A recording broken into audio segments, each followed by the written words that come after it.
Det här är Linus på baslinjen. En podcast om och för svensk tennis.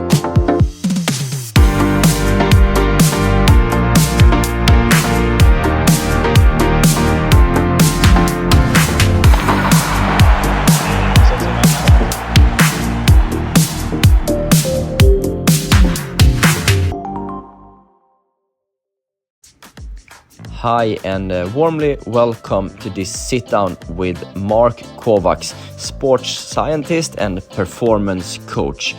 Mark is one of the world's leading experts in tennis-specific training and physical development. A former professional player, researcher and coach, he has worked with everyone from Grand Slam champions to top college and junior players.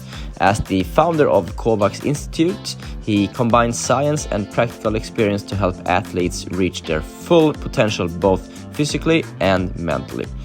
In this episode, we talk a lot about what it takes to reach the highest level. What have Mark seen makes the difference between the players that actually makes it all the way and those who makes it but maybe not all the way to the top. Yeah, we talk about everything around that subject. So yeah, this episode is possible to watch with video and will also be launched as a podcast with only sound. Yeah, let's do it. Welcome, Mark Kovacs.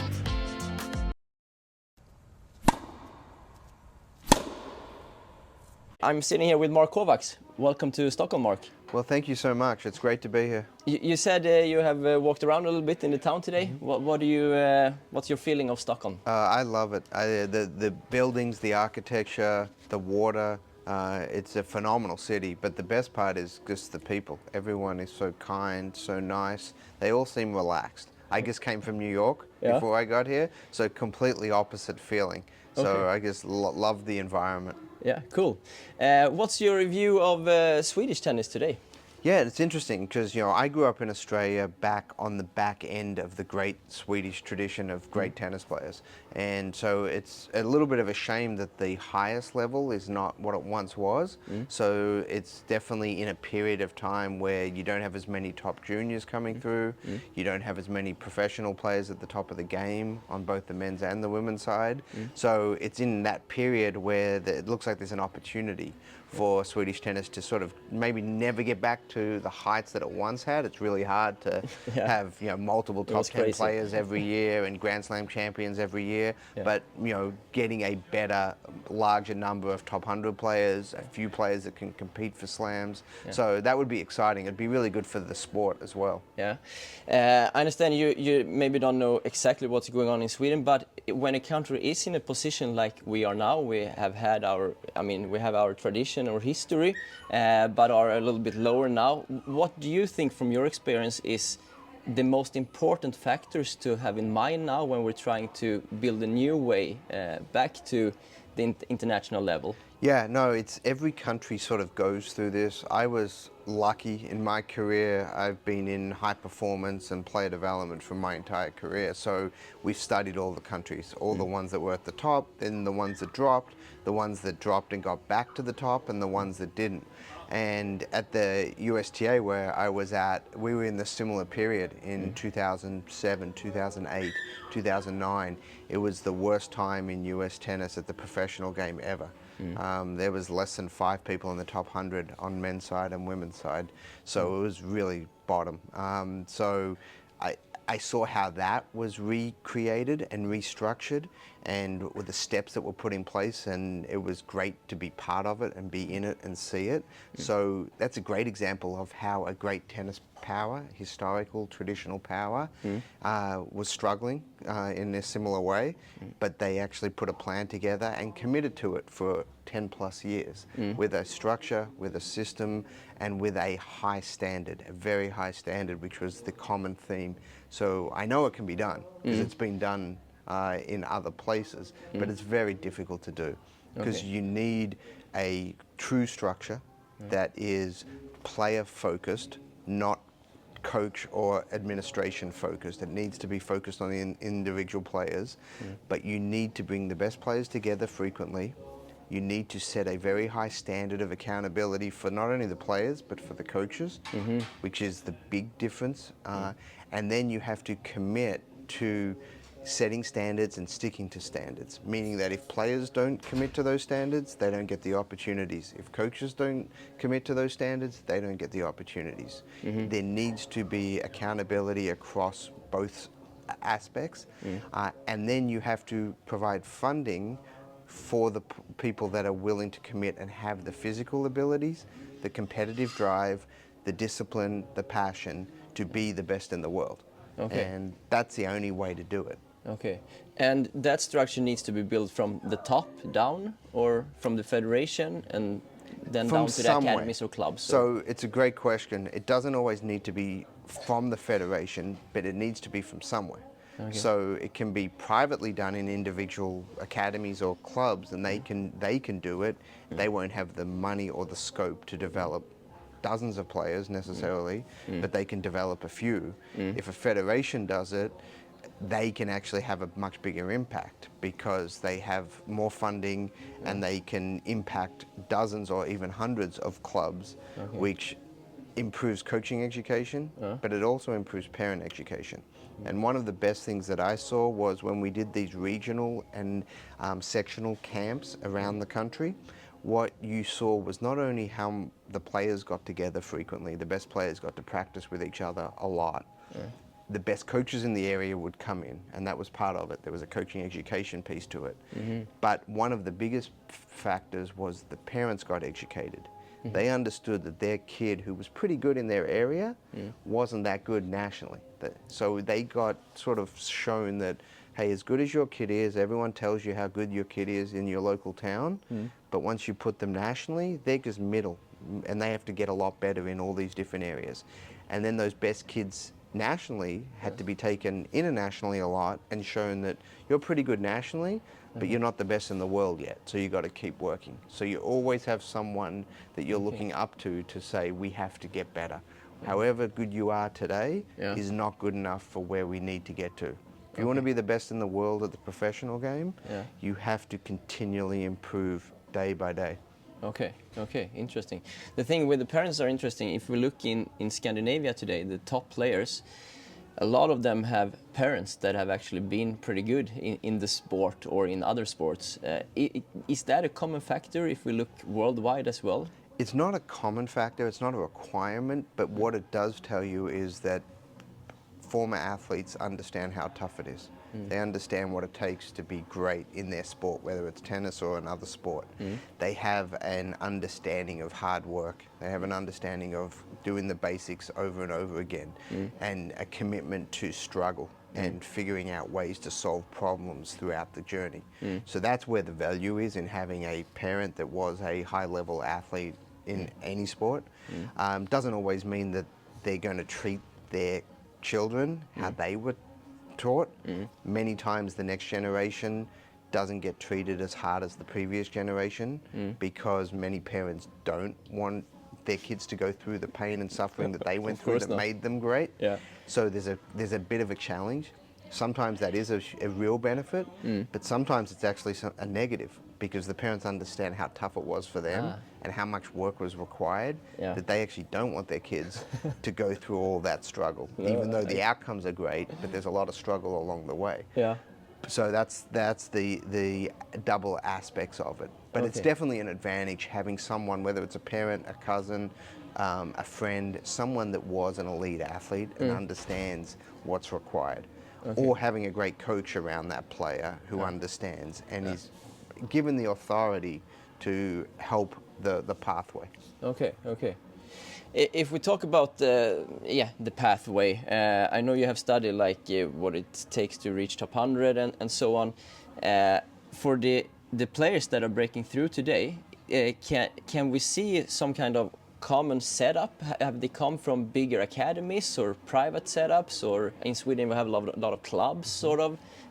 What have you seen about that? Yeah, there's definitely multiple paths to get there. I mean, if you look at the top 100, you've had many players come from big academies, small academies, private one-on-one coaching environments. everything, Parents sort of. have coached Yeah. their player predominantly, and they've brought in people to help on the sides. So there isn't one pathway. If you do this, you're going to definitely get there. There's multiple pathways to get there. But there are some requirements. It Okay. doesn't matter what the size of the academy is or how many coaches you've worked with. There has to be a consistency to doing the basics very regularly, which is the hardest part for most people. And then also understanding where your weaknesses are as you're developing and working on those significantly from a younger age so that you don't run into a problem, because you're going to win at a young age playing a lot of different ways. You can make a lot of balls and run. You can be a bit all court and be pretty good. You can be a baseliner and win. So there's a lot of ways to win when you're young. When you get a bit older, there aren't as many ways to win because everyone's really good, and you have to have no weaknesses really now. Is it like that? No weaknesses? Basically, if you want to be the top of the game now, 10, 15 years ago, there was always a little spot on the court you could usually play someone and get a ball that you want. But over the last decade, the courts got wider. Even though the lines haven't changed, the way that you have to play, you have to cover more ground wide, you have to cover more ground on the angles. The courts got deeper, people are playing further back, but then they're also playing closer in at the same time. So the actual movement pattern and how far you cover is a lot more. Because their physicals have been have improved. They're faster, the ball speed is quicker, and the courts have been slowed down. So you've got this weird dynamic that they're faster athletes, they're covering more court, but the game has actually slowed down. The speed of the game, because the court speeds have been slowed down. So rallies are a little longer. There's less aces than 15 years ago. So it's made the environment much more physical as a result. Yeah, okay. I have written down one question about the players' height today. Are the players getting taller? Most that are definitely. In the top? Yeah. Yeah, the average height, you go back 15 or 20 years, it was around 6'1" to 6'2", the average. You know, now it's closer to 6'4" on the men's side. Women's have increased as well. So do you think that will keep?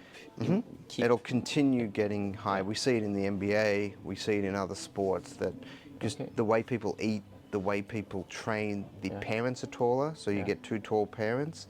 They have a kid. They're going to be taller again. So every generation's getting a bit taller because they know how to eat better to allow for growth, and the parents are taller, generally speaking. Doesn't mean that smaller players can't be successful, but it just the average height is increasing. Okay, interesting. It's a lot of talk in Sweden about college tennis today, and during the slams you can see so many, posts about how many players are coming from college. What is your view of college as a pathway to the tour? So, college tennis has changed a lot. For the folks that aren't that familiar with it, 10 or 15 years ago, you were considered an amateur player. You weren't allowed to take money. You had to sort of, if you played futures or challenger tournaments, you could only take up to expenses, and you couldn't get funding from other people or take sponsorships or things like that. So it was very restrictive. You had to be an amateur. So that was why a lot of players that were pretty good didn't go to college, because they would get a contract, they would get paid a good amount of money to go play futures or challengers. About 3 years ago, that whole world changed. You were still getting some good players going to college, but if you were top 10 ITF junior, nearly all of them went pro. That was historically what would happen, because they would get decent contracts, they would get funding either from their federation or from apparel companies, racket companies, something like that. Now you are able to pay college players now. So there is the ability for schools to actually pay, and so the top college players in the world are getting over $100,000 of money, a lot of money per year. Plus, the thing that a lot of people don't always realize is that's in their pocket. They don't pay for coaching, they don't pay for physical training, they don't pay for food, they don't pay for travel to tournaments, which a lot of people don't understand. You can actually play a 3-quarter professional schedule while you're in college. So they can send you to challenger and futures, whatever your level is, at tournaments while you're in school. And players, if they do their scheduling right, you can come out of college around 150 to 200 in the world. So it's quite easy, if you're good enough, to not actually lose time now. It used to be, okay, if you went to college, you would lose a year or two of your professional earning capacity. That was the thought. Now, you really even don't lose that, because if you're 18, you can go for 1 or 2 years, get the experience, get paid, and save some money. So when you do turn pro officially, you have some resources. The schools will still likely help you, because they have alumni and boosters and things like that that love to support their school players. So you actually may get future money in addition to the money you got to go to school to play professionally, and you're still going to have a ranking that allows you into qualifying for the Grand Slams, play a full schedule, and within 6 to 12 months of leaving school, if you're good enough, you should be in the top 100. So you really haven't lost a timeline issue, and you're making money at a higher level than you could make if you turned professional. So it used to be, if you were top 10 ITF junior, you usually always went pro. On the men's side we're talking about. Now about half the top 10 ITF juniors go to college. So if you're 5 in the world, many of them have gone to college, and that's becoming more and more common. On the women's side, it's still a little bit different, because you can be really good at 16 or 17 and actually be 200 in the world, WTA. There's a few girls who are 17 who are top 50 WTA right now. So it's a little different still on the girl side. If you're really, really good, you're going to usually bypass college. But if you're not the best in the world, college for female players is becoming more of a common path as well. I mean, you're seeing players, go to college and still succeed. So it's definitely a really good opportunity for players. It used to be considered sort of, if you weren't good enough, that was the path you went. Now, unless you're an unbelievable talent like a Fonseca or an Alcaraz or someone like that jumps early at 16, 17 and is very clear that they're on that trajectory, pretty much for everyone else, college is a great opportunity. But what does it mean for the countries if the players are going to college? If more and more players are going to college, I mean, the national tournaments the level gets lower, the sparring for the younger players, I mean, disappears a little bit. So there's negative factors for Swedish tennis, for example, as well. But for the individual, I understand it's maybe the best option. It's a great point, especially smaller countries. If your best players at 18 or even at 17, if they're a year ahead a bit in school, if they leave the country, you're right, you don't have the same amount of good players playing the futures or the challengers, which gives other players, younger players, maybe opportunities to see the level. You're 100% right. I don't know if that's the right reason for those players not to go though. Probably not. Because then they become sort of hitting partners or aspirational goals for the next generation. But what they could do is come back, and maybe the federations can do deals with the players that if we support you, one of the requirements is you have to play 2 months of the year tournaments in that country, so that they're seen and they're around. And everything in sport is a give and take. You know, if you're getting resources, you should give something back for those resources to help the next generation. And I'm a big believer in, hey, give the best players the most resources, but also ask them to support the next generation and help the younger ones as they're trying to develop. So it's a win, hopefully, for everyone. Better players get good sparring partners. They get these players that they can help mentor, but they're getting resources and they're getting funding as a result as well. Is there more and more federations that are working together, that are helping the college players, that are, how do you say, collaborating with the players at college? Yeah, so that is actually a big change. So in the past, most federations, once the players went to college, there wasn't much communication. They sort of were done with the federation support many times, and then maybe after college they would get back involved a little bit. But now there's a very close connection between many federations, and the college team, and a lot of the time it has to do, certain countries have feeder systems. So for example, TCU, it's been well documented, is the LTA and English players have gone there for the last 7 or 8 years. So they have a very close connection with the LTA, and they prefer to send players there because they understand the system, the coaching, what they're doing, what they're working on. You know, there's other schools that have had, when I played, it was Ole Miss used to be the Swedish school.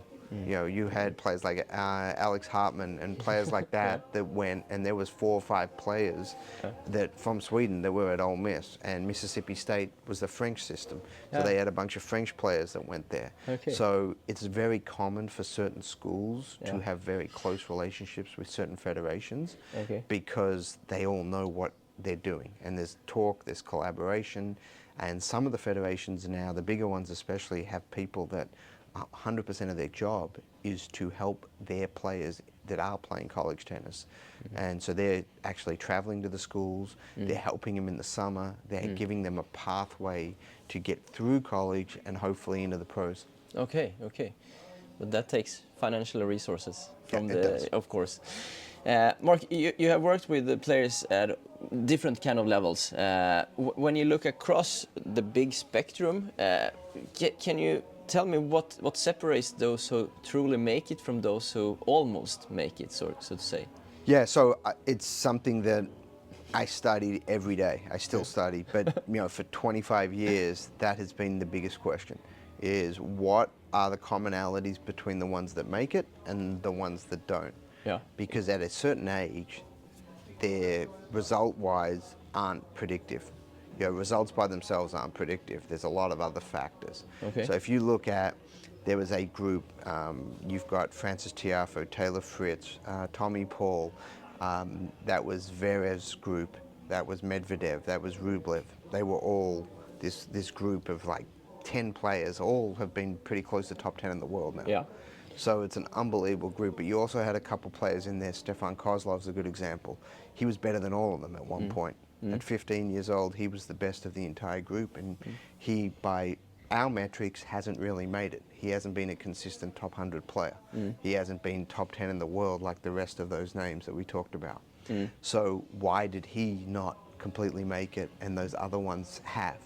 And every generation you see that. There's 1 or 2 players that on paper should be right there, but something happened along the way. They got distracted, they lost support in some form or fashion, they made some bad decisions.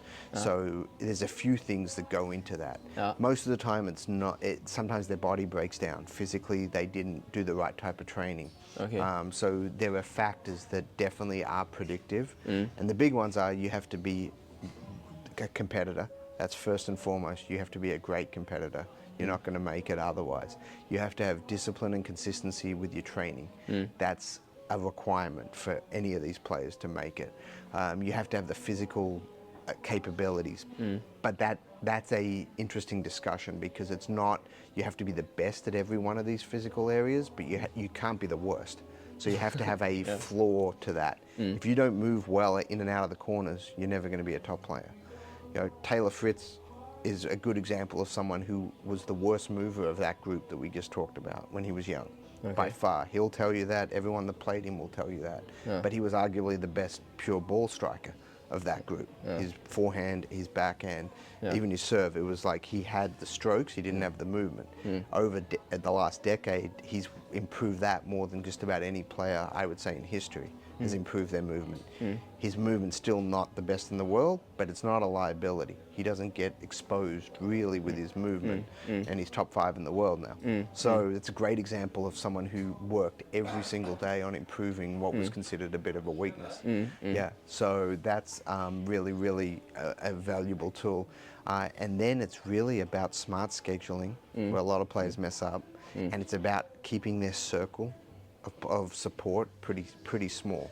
Don't have too many voices, don't listen to everyone, have 2 or 3 people that are knowledgeable, that understand it, that have the player's best interest, and make sure that you stick with a quality plan.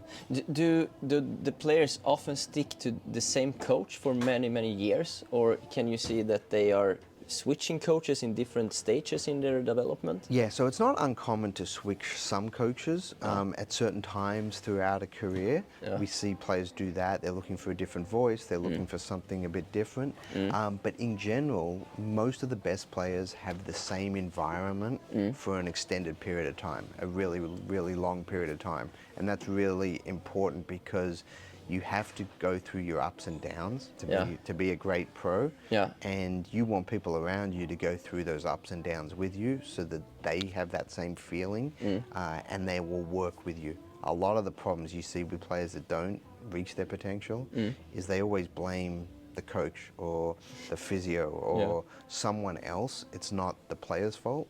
So they change them because they're thinking, if I change that person or this person, I'm going to become better. And most of the time, that's not the solution. No. The solution is you as a team have to work through what needs to be improved, and the player needs to drive a lot of that. I mean, the player is the core of the team. The coach needs to direct it, needs to put the plan together, but if the player isn't willing to work, isn't willing to change, it's really, really hard for a coach to make the impact. Okay. You said before that in the States there was parents' education as well. What can you see that parents misunderstand sometimes along the journey from, I mean, younger junior to senior tennis? Yeah, so it's a great question. The parent side is arguably the most difficult. The reason being is you've got two broad types of parents. You've got the very heavily involved parent that tries to learn everything they possibly can and tries to be a semi-coach or even a coach. And then you've got the parent that doesn't understand anything but listens a little bit to pieces of information here and there from other people and then tries to get involved in areas maybe that they're not very aware of. And both can be very challenging because the parent that tries to learn a lot, if they don't have the understanding, gets a little bit of information and can try to maybe do things that sound good on paper but may not be right for that athlete at that time. They don't understand what happened previously to what's going to happen next, and that's where a high-level coach can be really valuable. The big problem is too many times parents listen to other parents. And I always say you don't want to take financial advice from someone who's broke and who has no money. And that's kind of what a lot of parents do. They listen to that parent who is going through the exact same situation they are, and they don't have the answers either, but they're making up stuff because it sounds good or they think that's the solution. So you have to be careful about that.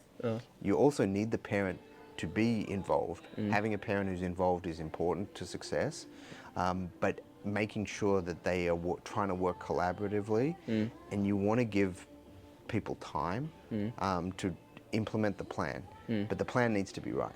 And that's where it's hard for most parents to know, is the plan right, is the plan not right, is the coach knowledgeable and experienced enough to deliver, or do they talk well but they don't really have substance. There's a lot of coaches that say a lot of words but they've never developed players, they don't understand the process, they actually don't understand how hard it is, and most of the time people overcomplicate the process. The process to making great players is pretty simple, but it's very hard, if that makes sense. So the concepts are simple. You have to do daily work, you have to work on weaknesses, you have to improve on the areas across the board in a structured way, and you have to do it repetitively over a long period of time. Many times it looks the same each day, or very similar. You've got to keep working. And a lot of people want variety, they want flash, they want to try new things, they want to do a lot of different things. But isn't it important with at least younger kids to have variety as well? To Not necessarily. Keep making it, if you want to be great, you've got to do a lot of boring stuff. You got to do a lot of the same stuff over and over again, and you have to like doing that. That's the big difference, is the players that become great, they love the journey. They love doing the 100-ball drills. They love... Even when they were 10? That's the difference. That's the piece that you're looking for. If you're talent IDing, if you're looking for players, that's a piece that has to be there. It may not always be there, but it has to be there, or you have to be able to turn it on enough of the time so that you know that they're going to do the work when it matters. When they're 16 or 17 and they start trying to play pro, and they were winning 80% of their matches at 12 and 14, then they start getting to 16s and 18s and they're playing futures. Now they're starting to lose and they're only winning 60% of the time. From players that don't have the ability to handle that and they don't understand the journey, they get really frustrated, and then you get a lot of these players who get stuck. You see a lot of players get stuck between 200 and 500 in the world, not because they're not good tennis players, because they don't understand how to do the daily work and to get through that period, because they never really did it when they were young. When they were young, they did all the stuff they liked, and they were good enough to win enough matches doing that. But at some point, the daily work needs to be committed to. That doesn't mean you don't want to have fun with it. I mean, fun and working hard is not mutually exclusive. I say that all the time. You need to have fun and work hard all the time. And that's what great players do. They do it naturally most of the time. That's why they're great. But a lot of players need to be trained through that on a regular basis. And is the coach role important there to, I mean, create the motivation in the environment, I guess? Yeah, so environment's vital. The coach shouldn't have to, I always say, you shouldn't have to drag a player to practice, but you will every now and then need to push a player into the right spot during practice. So if you're dragging them every day and you're telling them every moment, I need you to do more of this, you need to do more of this, you need to do this, you need to do that, without them ever asking, I want to do more, or hey, I need to work on this more, that's a challenge. That probably means the player doesn't really want to be great. There's probably other reasons that's challenging there. But a coach is vital for creating the right environment. I've seen so many great coaches that have been able to get the most out of players by doing exactly what we're talking about, by setting high standards, by creating lesson plans that are engaging but difficult, and working hard at the same time, and then getting players to really appreciate that benefit of struggle and coming through on the other side. Without the struggle, the good days don't, then the good environments don't feel as good. No, we always talk about without the floor, the ceiling doesn't feel as good. True. There's also a lot of talk about long-term athlete development, yet sports culture overall often reward early success. How can we protect the long-term process in an environment obsessed with short-term results, sort of, if you agree? No, 100%. That's the biggest challenge in all sports. Everyone now is starting younger, and doing a sport usually nearly year-round at a very young age. So whether it's true early specialization, which is really one sport more than 9 months of the year, which tennis historically has done. The best players have been early specializers in general in tennis. You see that more than most sports. And it is a real challenge because you can do early specialization well. Tennis has proven that for 60 years. Pretty much. There have been players that have done tennis year-round, but you want to make sure that at a young age they get to experience a lot of other sports as long as we can. So there's really those two paths. There's the early specialization path, which can be done right. It's hard, but because if you're doing tennis more than 9 months of the year at a serious level, you better make sure you're doing your off-court training the right way to offset some of the overdevelopment that you're getting because tennis is pretty one-side dominant. You're doing a lot of the same movements over and over again, so you have to actually develop your body physically in the opposing movements to balance it out. So that's really important. You have to make sure that there's blocks of time where recovery is scheduled. So downtime, don't play, do something else, have fun in other ways, so that they're not just playing all the time. So there's ways we can do it successfully. That's the early specialization route, because like you said, those players typically get better results earlier because they're playing more. If you're playing tennis 20 hours a week versus someone that's playing 7 or 8 hours a week, a year of that, the 20-hour-a-week person's usually going to win. Makes a lot, Yeah, because they're hitting a lot more balls, they're playing more matches, they're learning how to win more, all of that. So you definitely do get a reward for doing that early. But the risk is you get mental burnout, you get physical burnout, you overtrain because you don't know how to do all the other stuff right. So there's a real risk there. But there's also a way to do it correctly. And throughout my career, that's pretty much the people I've dealt with, is those early specialized athletes that have done it somewhat the right way and have succeeded. But then the other route, which is a much better recommendation for 99% of the population, is do 2 or 3 sports a year and have periods of time where you're really doing your other sports in a competitive way to allow your body to expose to all these other sports on an extended basis. But if we want to develop tennis players, tennis still needs to be at the core, even when you're doing the other sports. From what age? I mean, it can be as young as 7 or 8. I mean, From 7 age? Yeah, okay. Yeah, because if you want to be really, really good, because you want to still get enough training at those young ages, because it's much easier to train a 7, 8, 9-year-old to do things right than to try to change everything at 15 or 16. So it's really, really important to get the right foundation at that young age. But they're still going to play hockey, they're still going to play basketball, they're still going to play football. But they're still mostly tennis. Yeah, if we're trying to develop highest level players.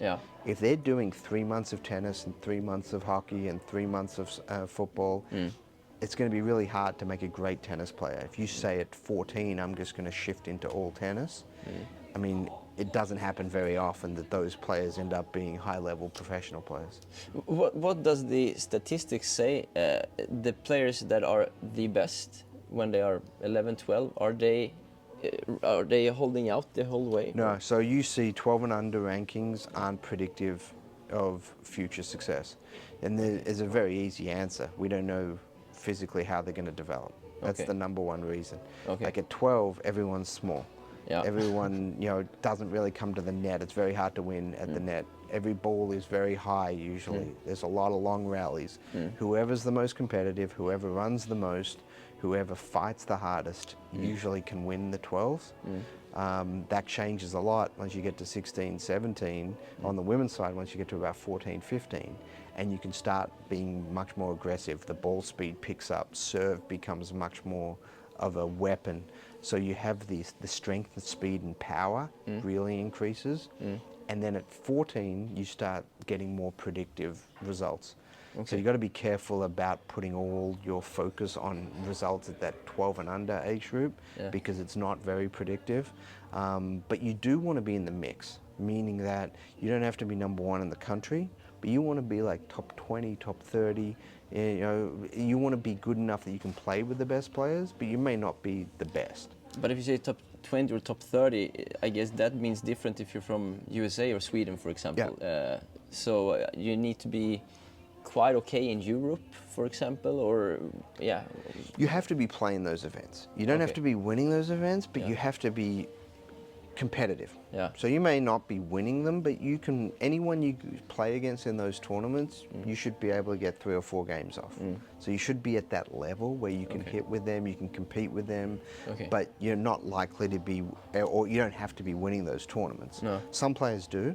And there's plenty of examples of top 12-year-olds that have gone on to be pros, but there's way more that haven't. So you got to be careful about over-relying on results at that age. We're gonna wrap up soon, Mark. But we started the conversation with that we're in Sweden, and we talked about Sweden's tennis today. That we are a little bit lower than before, but we do have a couple of juniors that have quite good level today. But what would you say is the crucial keys in the transition from junior to senior that Sweden, for example, have struggled with lately? What can you see there if we talk about that step? Yeah, it's a challenge for a lot of players and most federations. There's 2 aspects in most development programs that you focus on. The young age, getting more players in that are competitive and building that foundational base of really good players from 7 to 12. And then that last step is the hardest step, is getting that player from 17, give or take, 17 years old, inside the top 100. And that's usually a 2 to 4 year commitment of making sure that they get the resources to help them through that. That's physical resources, that's mental health resources, that's the right coaching environment, the right scheduling, which is a real problem for a lot of players. They overschedule at too high a level for them. Okay. because they're getting wild cards because they've done pretty well in juniors. Yeah. The federation gives them 3 or 4 wild cards above their level, and then they start losing. And players that are usually really good in juniors have never lost much. They win close to 80% of their matches. And then they get this transition period, and everyone's like, oh, let's go play the 250 or let's play the local ATP or WTA event, and they get put into these environments and they start losing, and they give them more chances at that level and they're not ready yet. They have to really make sure they keep that winning percentage close. They're not going to be at 80, they're going to be maybe at 65, 70. Okay. But if they start dropping to 50%, it's really hard, because we always say if you want to win, you've got to keep winning. If you start learning how to lose, you continue to learn how to lose. And we see that at the challenger level. You have a lot of really good tennis players that have become losers. They were winners 3 or 4 years earlier in the juniors. They were great. But they got for a year or two stuck in this losing mentality. Okay. And they didn't have the right people around them to help them. And you see the pros. What happens? They lose a bit. Many of them will drop down a level and they'll go play some challenges, and they'll try to win a lot of matches quickly to get that confidence back before they go to their real level. Okay. And to me, that's one of the biggest missteps for many players, is they try to jump levels too soon before they're ready. Okay. If you're an Alcaraz, or if you're some of these players that are really that good, you can do it. But there's usually an age group that is that good. Most players, they need to win at the levels that they're at. But if they get in a losing streak, even if they compete at the right level, so to say, you as a coach, how do you help a player that are losing confidence and getting a couple of losses in a row? Yeah, that's part of the sport. If you're not losing, sometimes you're probably playing the wrong level as well. So it's this balance between, we know you're going to lose. That's tennis. That's the sport. Only one player wins each week. Everyone else loses. So in tennis, majority of the time you're losing, not winning. Because you can win 3 matches and then lose 1. So nearly every week you're losing. It's not a good feeling. But the players that understand it and the coaches that understand it, that's the opportunity to look at the film, look at the analytics, look at those 4 or 5 points in a match that you lost that you shouldn't have, that was really the reason you lost. I mean, Federer said it great in his speech that he gave, his commencement speech. 54% of points he won in his career. He lost 46% of all points. Yeah. Best ever, basically. So if you're a junior transitioning to pros and you're losing a bunch of points, you shouldn't get too upset. You should just look at those areas. Is it my serve? Is it my return? Is it my wide backhand? Is it my transition game that I'm missing a few points on? Because that's all it is. We're talking about 4 or 5 points a match that typically changes a match from losing to winning. So there's not a big difference between winning and losing at that level that we're talking about. Okay. But it's a huge difference. Yeah. It's only a handful of points, but those are the points that matter, and those are the skills that you've got to look at and say, this is great. This is an opportunity for me to be exposed. I have a weakness, or I have an opportunity to get better here. Let's work on that so that next time I get in that same situation, I'll know how to solve that problem. Because all tennis is problem solving. It's what's my problem, how am I going to solve it? Can you see juniors? We said like a junior that is 17, for example. How many years does it normally take to break through as a senior? Do you see some numbers? For sure. Yeah. So someone that's on a top 10 pathway, and there aren't many of those. They're the ones you think about. An Alcaraz, a Sinner. They were on top 10 their entire career. Basically, they were on that pathway from about 15 on. So they hit certain benchmarks that we look at, and they were on that path. The top 10 pathway, Coco Gauff was on that pathway. There were players that are very clear. It's like obvious. Okay. There's a few of those that everyone kind of sees if you know what you're looking at, but they're not the majority. The majority of people that are between, let's say, 10 in the world and 100 in the world, they take some pretty divergent paths. Okay. Some do it relatively quickly, Yeah. usually 2 to 3 years to get there. But then there are some, like Paulini's a good example, took her 3 or 4 years longer than most people that got into the top 10.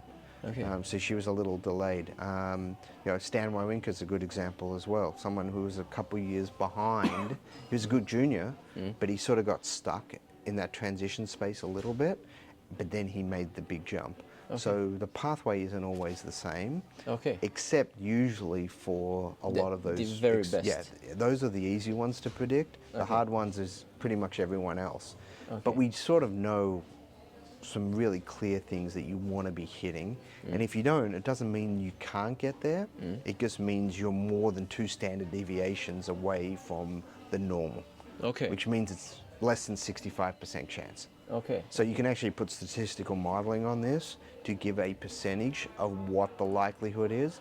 Doesn't mean that everyone's going to be this exactly the same, but you can, over large numbers, you can have a pretty good idea of what's the right path and then sort of what's the wrong path. Okay. Okay. But even the right path doesn't mean for sure, I guess, No, because not at all. things can happen. 100%. They can screw it up in different Yeah, ways. I mean, listen, that's assuming everything's done Correct. on the same path. It's like picking in the stock market or the share market. They always say prior results are not indicative of future success. Okay. So just because we've used all this data that we have to recommend a strategy doesn't mean that strategy is going to get the same result. It's going to give you a better likelihood. You're going to take out variables that could be a problem. But like you said, you don't know family situation.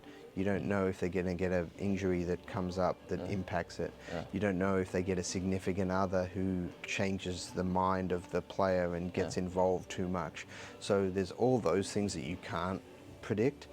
But assuming that they keep doing what they did, they should stay on a similar path. Okay. The very last question, Mark. We know that everyone's pathway are different now. We know the setup looks different. But if we look at a smaller country like Sweden, for example, would you say that from your experience, the best way is to centralize it for the best players, or should we keep the players in their on their home base in different parts of the country, or what have you seen other countries, successful countries, do? Yeah, so it's always a debate. Every big federation and small federation goes back and forth. Do you centralize? Do you decentralize? And if you look at federations, they flip-flop. Every 5 years, 7 years, they'll try it this way, and then they would change back to the other way, and because we don't know what's best. It's the wrong question. That's the problem. Neither are good and neither are bad. You have to do it on the individual. If a player grew up in a family that is very close, and they have siblings and they have cousins, and they from a town, and that makes them feel good, you want to keep them there. You want to keep them in that environment, but they better then go to camps and training centers very regularly to play against the best players, because you have to practice and train and compete against the best players as often as possible. That's the answer. It's not move someone from a good situation, family-wise, maybe coach-wise, and put them with another coach that doesn't know them in a sterile environment that they're not comfortable with. That would be the worst decision, is to move a player out of a good environment. But there are many players that are in an area that doesn't have good competition. They need to be with better coaching. They need players to train with physical experts, all that stuff that a federation could provide in a centralized area. And for them, that would be the best setup. So, for example, when I was with the USTA, we actually centralized for a bit, where we actually had some of the best players live full-time in Florida. But we also had a number of players that didn't live there but came for 15 weeks of the year for the camps. So they were around a lot, but they didn't want to move there full-time, and we didn't want them to move there because they were in a good situation back home. So it was a hybrid. Some players lived full-time because it was the right setup for them. They needed it, they needed structure, they needed the right people around them, they needed all that. Other players had the right structure at home, but they didn't have the right competition. They didn't have the consistency of practicing with the best players, traveling with the best players, and also being exposed to certain coaches that can give them feedback that their home coaches didn't have the experience. They were good technical coaches at a 14-year-old level, but they had never transitioned a player to a pro level. So they would come into these environments and you would have experienced coaches that had transitioned 20 or 30 players from that age to the pros, and they would give them tips on scheduling, on tournament structure, on things like that. They weren't getting into how to hit a forehand or backhand. They were teaching them how to be a pro and what they needed to do to be a professional, because there was no one else to give them that. Was it often tough to explain that for the home coach? That depends. If some, yes. There's some coaches that, even though they've never done it, they think they can do everything, and that's risky and that's challenging. But most of the coaches understood, and also you had enough experienced coaches that had a reputation. You had some former Davis Cup captains, you had players that had transitioned 10 to 15 great players. It wasn't peers. It wasn't a 25-year-old coach here and a 27-year-old coach here telling this coach, listen to me. It was 25-year-old who had developed some good juniors with someone who was in their 50s or 60s who was saying, hey, I just want to help. I've done my coaching. I'm just here to mentor and to help other people get better. And so that was important. There were some older coaches in the local communities that had experience and had developed players. And with that, a lot of the time it was more, hey, you're doing a great job. We know you're a good coach. If you need stuff or you want to talk through things, you call us, not we'll tell you.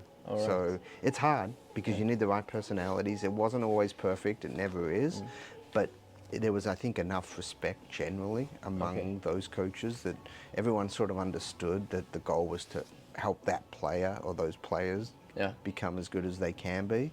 And as long as that's the core, you usually can make it work.